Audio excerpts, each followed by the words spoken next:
Emakhaya ngithi namhlanje ake ngibuye sikhulume ngokuxhumana nedlozi noma nethonga lasekhaya.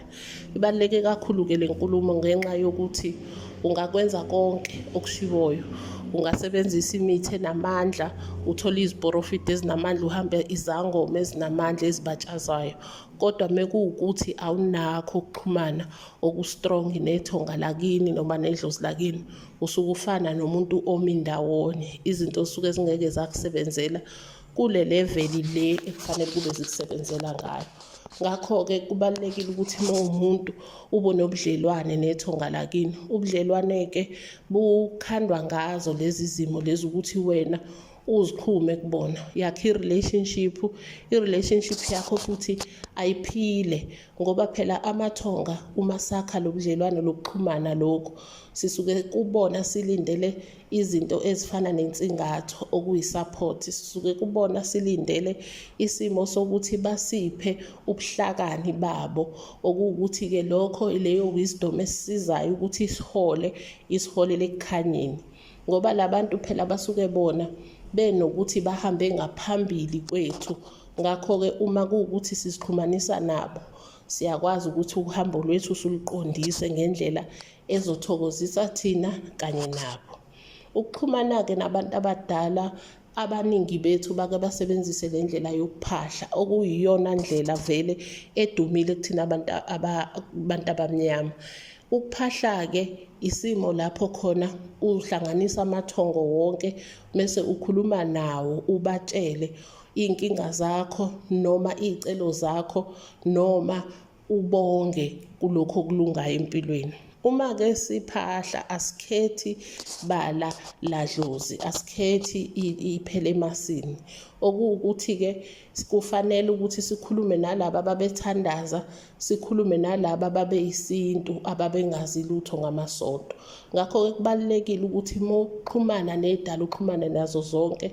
Lokhu kwenza ngale simo sokuthi uqale ngokuthandaza, ngoba uma uthandaza ubiza laba ababethandaza ukuthi bakwembathe nabo baguqe kanye nawe, balalele inkulumo oza nayo.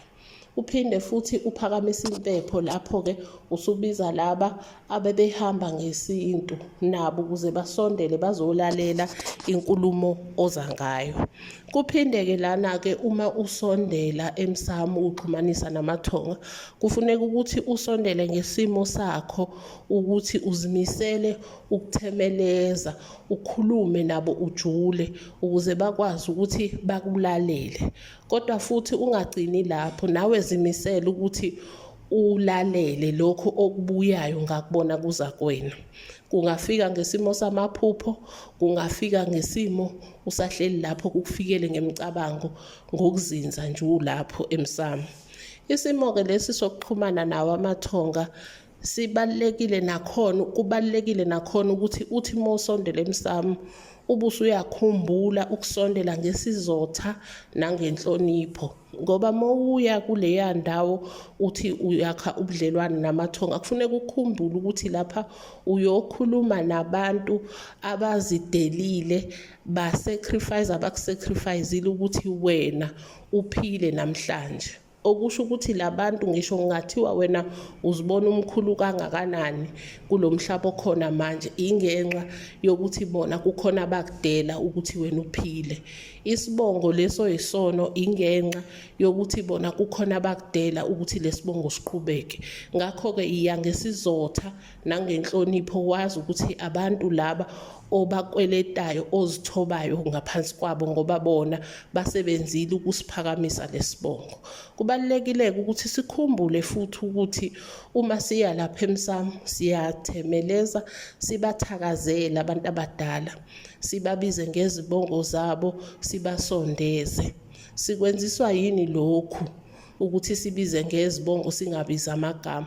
Phela khumbula ukuthi ethongweni akusiwona wonke umuntu ongenayo khona, kungena labo abawusebenzelile umndeni, kungena labo abawuphakamisile umndeni, baphakamisa isibongo sasekhaya, ababeqotho ngokwenza kwabo, futhi bakhethwa khona ngoba iy'ndlela zabantu ngeke uzazi usasemhlabeni wena. Kubalulekile-ke ukuthi uma usondela lapha emsamo uyathakazela, uyancenceza, ufuna laba ababekhanya, labo ababeqotho ukuthi basondela.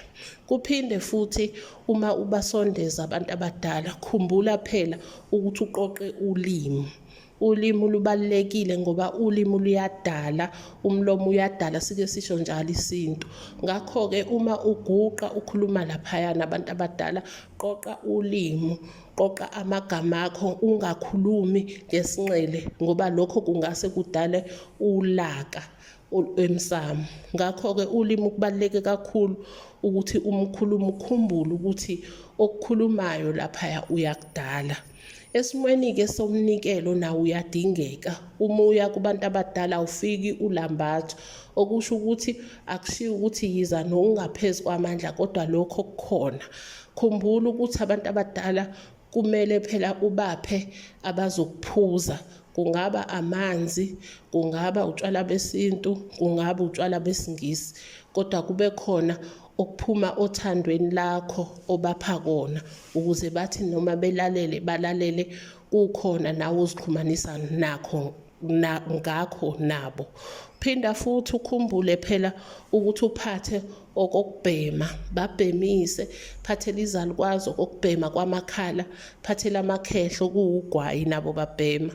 Khumbula ukuphatha okokumaya ukudla ukuze phela bakwazi ukuthi bamungune okungamnce, okungaba izithelo, amafruthi, okungaba amaswidi, bathokoze namanono. Khumbula ukuphatha okubakhanyisela, okungaba yizibani, amakhandlela, nakho futhi into leyo esuke ibakhanyisela izindlela ukuze bakwazi ukuthi noma befifiyela babone endleleni. Siyathokoza kakhulu, siyathemba ukuthi kukhona okucacayo. Ubudlelwane nabantu abadala into ebaluleke kakhulu. Thokozani.